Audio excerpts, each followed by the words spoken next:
جی شیخ، جیسا شریعت پہ عمل کرتے ہیں تو سامنے والے کو کچھ پریشانی ہوتی ہے، مطلب ان لوگ عمل نہیں کرتے ہیں لیکن ہم لوگ عمل کرنے سے ان لوگ کیا کرتے ہیں، ہم لوگ سے بات چیت بند کر دیتے ہیں، آنا جانا بند کر دیتے ہیں، تو اس کے وجہ سے ہم پہ کوئی گناہ رہے گا کیا؟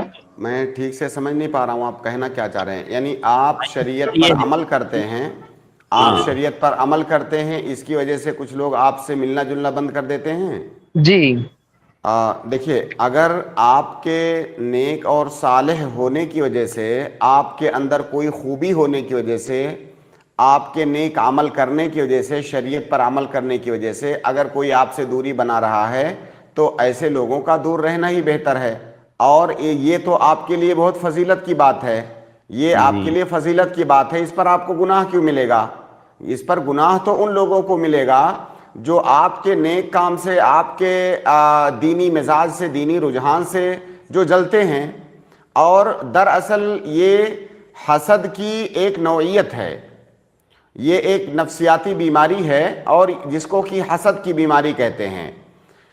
قرآن کریم میں آپ نے پڑھا ہوگا، اللہ تعالیٰ نے کفار کے بارے میں کہا وَدُّوا لَوْ تَكْفُرُونَ كَمَا كَفَرُوا فَتَكُونُونَ سَوَاءً. کفار کیا چاہتے تھے کہ جو مومنین ہیں وہ مومنین بھی انہی کافروں کی طرح سے کافر ہو جائیں. اور ایسا وہ کیوں چاہتے تھے؟ یہ ایک نفسیاتی بیماری کی وجہ سے ایسا وہ چاہتے تھے.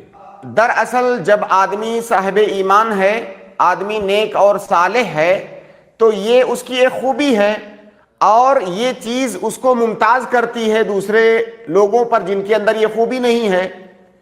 اب جن کے اندر یہ خوبی نہیں ہے، وہ اپنے اندر یہ خوبی پیدا کرنے کی تو صلاحیت نہیں ہے ان میں، کیونکہ وہ اپنی خواہشات نفس کا شکار ہیں، وہ خود تو نیک بن نہیں سکتے.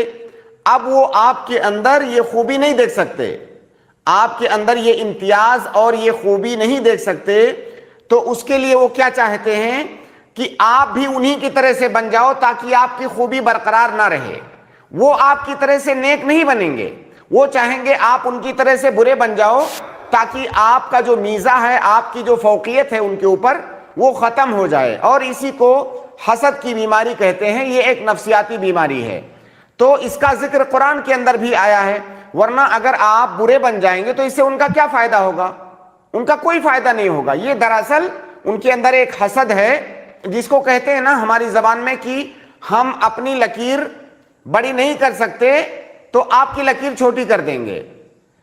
تو ہاں، وہ اپنی لکیر بڑی نہیں کر سکتے تو آپ کی لکیر چھوٹی کر رہے ہیں تاکہ آپ ان کے برابر ہو جائیں، آپ کو کوئی جو ہے امتیاز حاصل نہ رہ جائے ان کے اوپر. تو بہرحال ایسے لوگ اگر آپ سے دور رہتے ہیں تو اس پر آپ کو کوئی گناہ نہیں ملے گا، بلکہ انشاءاللہ اس پر آپ کو اجر ملے گا. جزاک اللہ خیر شیخ. جی شیخ، ساتھ کے لوگ کہتے ہیں کہ وہ دیکھو دوری بنا رہا ہے تو آپ اس کے سبب بن رہے ہو، تو یہ رشتہ توڑنے میں شمار ہوگا. وہ توڑ رہا ہے لیکن آپ سبب بن رہے ہو، ایسا نہیں ہونا چاہیے کر کے کچھ لوگ کہتے ہیں ساتھ کے. وہ جاہل لوگ ہیں جو ایسا کہتے ہیں نا، وہ انتہائی یعنی حد درجہ جاہل لوگ ہیں.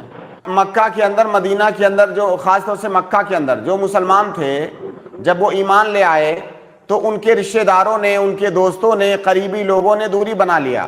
تو کیا کہیں گے کہ ان لوگوں کا ایمان ان کے دوری کا سبب بنا، اس لیے سارے لوگ گنہگار ہیں. بھائی اصل تو یہی ہے کہ وہ بھی اچھے بن جائیں، نیک اور صالح بن جائیں. تو سبب آپ نہیں ہے، سبب وہ لوگ خود ہیں. ٹھیک ہے. جی شیخ، شکریہ. السلام علیکم ورحمۃ اللہ وبرکاتہ. السلام.